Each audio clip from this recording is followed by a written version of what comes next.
இது மகிமை நேரம். இயேசு கிறிஸ்துவின் எளிதான நாமத்தினாலே நிகழ்ச்சியை பார்த்து கொண்டிருக்கிற உங்கள் அனைவருக்கும் என் அன்பின் வாழ்த்துக்களை தெரிவித்துக் கொள்வேன். ரூத்தின் சரித்திரத்தை குறித்து நாம் தியானித்துக் கொண்டிருக்கிறோம். உறுதியற்ற வாழ்க்கையில ஆண்டவரை உறுதியாக பற்றி கொள்ள வேண்டும் என்று பார்த்தோம். உடைக்கப்பட்டு நம்ம வாழ்க்கை இருந்தாலும் நம்மை உபயோகமான பாத்திரமாக ஆண்டவர் மாற்ற வல்லவர் என்று பார்த்தோம். உண்மையாக ஆண்டவரை பின்பற்றும் பொழுது அவர் நமக்கு துணையாக இருப்பார் என்று நாம் பார்த்தோம். உத்தமமாய் நடந்து கொள்ள வேண்டும் என்று பார்த்தோம். நமக்கு கீழே இருக்கிறவங்களை, நம்ம சுற்றி இருக்கிறவர்களை நாம் உற்சாகப்படுத்துகிறவர்களாக, ஆசீர்வதிக்கிறவர்களாக இருக்க வேண்டும் என்றும் தியானித்தோம். இன்றைய தினத்திலும் ரூத்தின் 4ஆம் அதிகாரத்தை நாம் எடுத்து வைத்துக் கொள்வோம். ஒரு அன்றைய காலத்துல வழக்கு என்ன அப்படின்னா, ஒரு திருமணமான ஆண் சந்ததி இல்லாம, அதாவது குழந்தை இல்லாமல் இறந்து விட்டாங்க அப்படின்னா அவங்க மனைவி அனாதை ஆயிடுவாங்கல்ல. அந்த சொத்து எல்லாம் மனைவிக்கு போய் சேராது. யாருக்கு போய் சேரும் அப்படின்னா, அந்த இறந்து போனவருக்கு சகோதரர்கள் யாராவது இருந்தாங்கன்னா அவங்களுக்கு தான் அந்த நிலம் சேரும். அந்த சகோதரர்கள் அந்த நிலத்தையும் எடுத்துக்கொள்ள வேண்டும். இந்த தன்னுடைய சகோதரன் விட்டு சென்ற அந்த மனைவியையும் அவங்களுக்கும் ஒரு வாழ்வு கொடுக்கிறவர்களாக இருக்க வேண்டும். சரியா? இப்போ ஒருவேளை அந்த ஆண் மகனுக்கு இறந்து போனவருக்கு சகோதரர்களே இல்லை, கூட பிறந்தவங்க யாரும் இல்லை அப்படின்னாலும் நெருங்கின உறவின்ல யாராவது இருந்தாங்கன்னா அவங்க அந்த நிலத்தையும் எடுத்துக்கொள்ள வேண்டும். அந்த பெண்ணிற்கும் வாழ்வளிக்கிறவர்களாக இருக்க வேண்டும். இதுதான் கர்த்தர் அன்றைய தினத்துல கொடுத்த ஒரு கட்டளை. சரியா? இப்போ இந்த ரூத் ஒரு விதவையாக வந்திருக்கிறாங்க. இந்த நகோமி கைட் பண்ணதுபடி இந்த ரூத் போவாஸ்ட போனதுனால போவாஸ் என்ன பண்றாங்க, நான் உனக்கு நெருங்கின உறவு தான், அதாவது இப்படி நிலத்தையும் அந்த பொண்ணுக்கும் வாழ்வு கொடுக்கிறவங்களை என்ன சொல்லுவாங்கன்னா உறவின் முறை மீட்பர் அப்படின்னு சொல்லுவாங்க. சரியா? அப்ப அந்த போவாஸ் நான் நெருங்கின உறவு தான், பட் என்னை விட நெருங்கின ஒரு ரிலேஷன்ஷிப்ல யார் இருக்காங்க அப்படின்னா ஒரு ஆள் இருக்கிறாங்க, அவங்க கிட்ட கேட்டு பார்ப்போம், ஒருவேளை அவங்க ஓகேன்னா அவங்க அந்த நிலத்தையும் எடுத்துப்பாங்க, ரூத்தையும் அவங்களே மேரேஜ் பண்ணிப்பாங்க, இல்லாத பட்சத்துல நான் பாத்துக்கிறேன் அப்படின்னு சொல்லிட்டு அவங்க செய்யறாங்க. இந்த போவாச பாருங்க, ஒரு காரியம்னா தீவிரமா செயல்படுறாங்க. என்ன, இந்த தீவிரித்து செயல்படுதல் மிக முக்கியம். தனக்கு ஒரு காரியம் இருக்குது, ஒரு கடமை இருக்குன்னா சும்மா ஏன தானே சரி நம்ம மெதுவா பாத்துக்கலாம் அப்படின்னு விடாம அது ஒரு ஹரிபரியா நம்ம அதை செஞ்சு நம்ம முடிச்சிடணும் அப்படின்னு சொல்லிட்டு ஒரு எண்ணம் நமக்கு வேணும். அதை காலம் தாழ்த்தாமல் அந்த செய்கிற குணம் மிகவும் அவசியமான ஒன்று. எப்படி அந்த நிலத்திற்கும் அந்த பெண்ணிற்கும் வாழ்வளிக்கிற உறவின் முறை மீட்பர்னு சொல்றாங்களோ, அது போலதான் ஆண்டவர் நமக்கு மீட்பராக இந்த உலகத்துல வந்தாரு. 1 பேதுரு 1ஆம் அதிகாரம் 18-19 வசனத்துல இவ்வாறாக சொல்லப்பட்டிருக்கு, நரகத்திற்கு சென்று வேதனையோடு வாழ இருந்த நம்ம ஆண்டவர் உறவின் முறை மீட்பராக நம்ம என்ன பண்ணிட்டாரு, மீட்டு கொண்டார் அப்படின்னு சொல்லிட்டு அதுல எழுதப்பட்டிருக்கு. பிரியமானவர்களே, நம்ம ஆண்டவர் நம்மை மீட்பதற்காக வந்திருக்கார், நம்மை மீட்டும் கொண்டார், நமக்கு வாழ்வளித்து கொண்டிருக்கிறார், பாவத்தின் அடிமைத்தனத்திலிருந்து நம்மை மீட்டு நமக்கு வாழ்வு கொடுத்து கொண்டிருக்கிறார். சரி, இதுல வருவோம். இந்த போவாஸ் பாருங்க, அவருடைய பெயர் ஓய்னு சொல்லப்பட்டிருக்கேன்னு அவரை கூப்பிட்டு கேட்கிறாங்க, இப்போ அந்த நிலத்தை பார்த்துக்கிடணும் அப்படின்னு ஒன்னே, அப்ப இவர் அந்த ரூத்துன்னு ஒரு கேரக்டருங்க உள்ளுக்கு வந்திருக்குன்னே இவருக்கு தெரியல. சரியா? அதனால நிலம் ஒன்னே ஒரு ஆசீர்வாதம் ஒன்னே இவர் ஓகே சொல்லிட்டாரு ஃபர்ஸ்ட். சரியா? ஓகே, நான் அதை நான் எடுத்துக்கிறேன் அப்படின்னு சொல்லிட்டு இந்த எலிமலையோட நிலத்தெல்லாம் நான் எடுத்துக்கிறேன் அப்படின்னு சொல்லிட்டு இவர் ஓகே சொல்லிட்டாரு.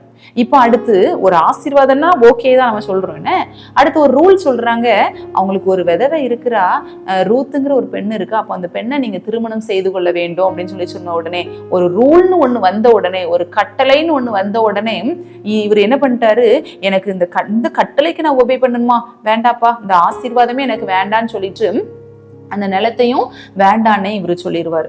நம்மளும் கூட நிறைய நேரத்துல இப்படிதான் பண்றோம்னா, பிளெஸ்ஸிங்னா எல்லாருக்கும் வேணும்னு ஆசை இருக்கும்.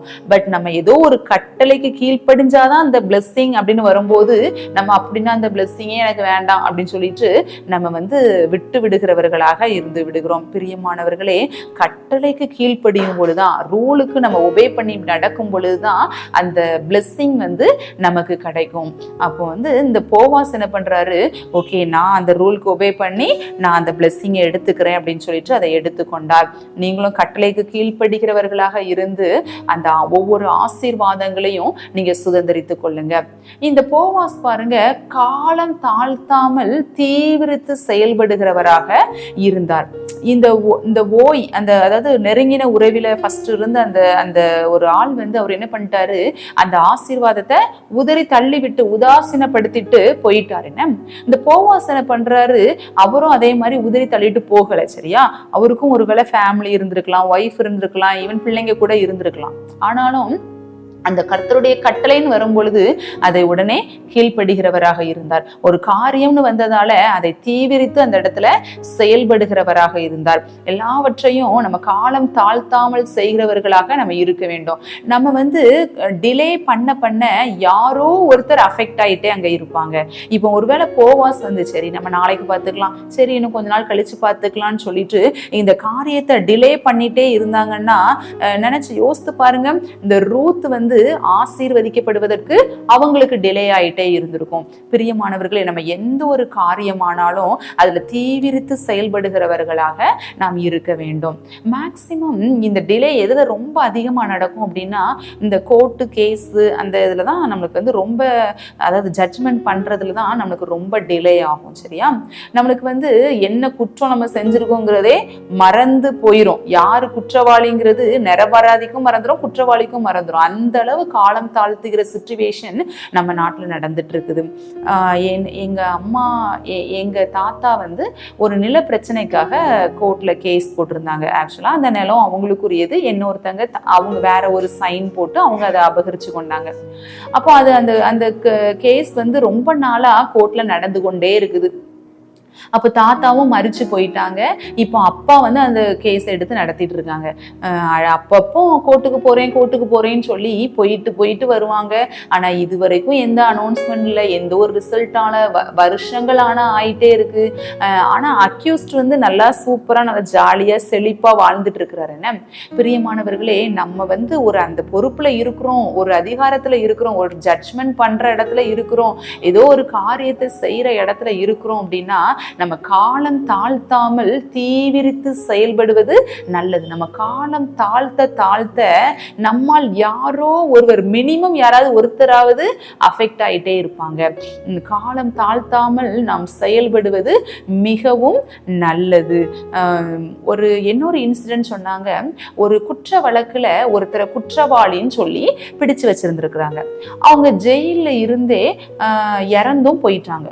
அவங்க இறந்து 3 வருஷம் கழிச்சு அவரு நிரபராதி அப்படின்னு சொல்லிட்டு தீர்ப்பு வழங்கினாங்களாம். பாருங்க, இதுல என்ன யூஸ்? காலம் தாழ்த்தப்பட்ட இந்த தாழ்த்தி வந்த கால தாமதமாக வந்த இந்த தீர்ப்புனால அங்க யாருக்குமே யூஸ் இல்லைன்னா, அந்த நிரபராதியாக இருந்தவர் குற்றவாளியாகவே அவர் மரித்து போய்விட்டார்.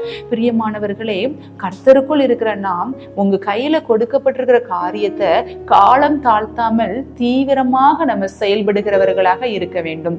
நம்ம தீவிரித்து செயல்படும் போது அதற்கான பிளெஸ்ஸிங்கையும் போவாஸ் பெற்றிருப்பாரு. அந்த ரூத்தும் அதன் மூலமாக ஆசீர்வாதமாக இருந்தார். கர்த்தர் தாமே உங்களை ஆசீர்வதிப்பாராக. ஜெபம் செய்வோம். அன்புள்ள ஏசப்பா, அந்த அருமையான வேலைக்காக உமக்கு கோடான கோடி ஸ்தோத்திரங்களை ஏறெடுக்கிறோம் சுவாமி. எங்கள் கரங்களிலே கொடுக்கப்பட்ட ஒவ்வொரு காரியத்திலையும் நாங்கள் தீவிரித்து செயல்படுகிறவர்களாக நாங்கள் இருக்க வேண்டும் ஏசப்பா.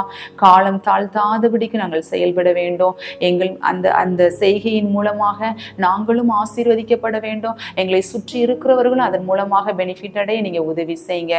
இப்பொழுது என் கூட ப்ரேயர் பண்ற ஒவ்வொரு பிள்ளைகளையும் நீங்க கண்ணோக்கி பாருங்க. அவங்க ஈடுபட்டு இருக்கிற அந்த காரியங்களிலே காலம் தாழ்த்தாதபடி தீவிரித்து செயல்படுவதற்கு நீங்க உதவி செய்யுங்க. ஆமேன்.